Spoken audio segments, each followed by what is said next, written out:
ମିଛୁଆ ରାଧୁଆ। ଗୋଟିଏ ଗ୍ରାମରେ ରାଧୁଆ ନାମରେ ଗୋଟିଏ ପିଲାଟିଏ ରହୁଥିଲା। ସେ ପ୍ରତିଦିନ ଛେଳି ଚରିବା ପାଇଁ ଜଙ୍ଗଲ ଯାଏ।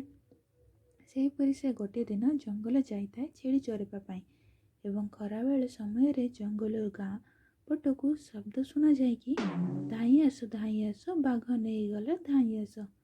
ଗାଁ ଲୋକେ ଶୁଣିପାରି ସାଙ୍ଗେ ସାଙ୍ଗେ ଜଙ୍ଗଲକୁ ଧାଇଁଲେ ରାଧୁଆକୁ ବଞ୍ଚେଇବା ପାଇଁ। ସେଠି ଯାଇ ପହଞ୍ଚିକି ଗାଁ ଲୋକେ ଦେଖୁଛନ୍ତି ରାଧୁଆ ବଇଁଶୀ ବଜାଉଛି ଓ ଛେଳିମାନେ ଆନନ୍ଦରେ ଚରୁଛନ୍ତି। ଗାଁ ଲୋକେ ରାଧୁଆକୁ ପଚାରିଲେ ବାଘ କାହିଁ? ରାଧୁଆ ଉତ୍ତର ଦେଲା, ବାଘ ଜଙ୍ଗଲରେ ଥିବ, ମୁଁ କେମିତି କହିବି? ଗାଁ ଲୋକେ କହିଲେ, ତୁ ଡକା ମାରିଲୁ ବାଘ ନେଇଗଲା ବୋଲି। ରାଧୁଆ ଉତ୍ତର ଦେଲା, ବାଘ କାହିଁକି ଆସିବ, ମୁଁ ମଜାକରେ ଡାକ ଛାଡ଼ୁଥିଲି। ସବୁ ଲୋକ ରାଧୁଆକୁ ମିଛୁଆ ବୋଲି କହିଲେ ଏବଂ ଗାଁ ପଟକୁ ଆସିଗଲେ।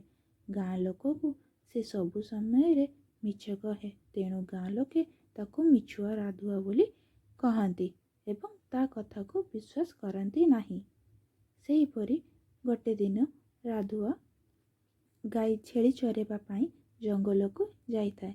ସେହି ସମୟରେ ହଠାତ୍ ଗୋଟିଏ ବାଘଟିଏ ତା ଆଡ଼କୁ ଆସିବାର ଦେଖି ବହୁ ଡରିଯାଇ ଭଗବାନଙ୍କୁ ପ୍ରାର୍ଥନା କରେ, ମୋତେ ବଞ୍ଚାଅ ଏବଂ ରଡ଼ି ଛାଡ଼ିଲା ଗାଁ ପଟକୁ ଧାଇଁ ଆସ ବାଘ ମୋତେ ନେଇଗଲା ବୋଲି ସେ ଡାକ ଛାଡ଼ିଲା। ଗାଁ ଲୋକେ କିନ୍ତୁ ରାଧୁଆର କଥାକୁ ମିଛ ବୋଲି ଭାବିଲେ ଏବଂ ଜଙ୍ଗଲକୁ କେହି ଗଲେ ନାହିଁ। ଶେଷରେ ରାଧୁଆକୁ ବାଘ ମାରି ଖାଇଲା। ତେଣୁ କେବେ ହେଲେ ମିଛ କଥା କୁହ ନାହିଁ। ଆଜିର କାହାଣୀଟି କିପରି ଲାଗିଲା କମେଣ୍ଟ ମାଧ୍ୟମରେ ଜଣାଇବେ ଏବଂ ସବସ୍କ୍ରାଇବ୍ ଏବଂ ସେୟାର କରିବାକୁ ଭୁଲିବେ ନାହିଁ।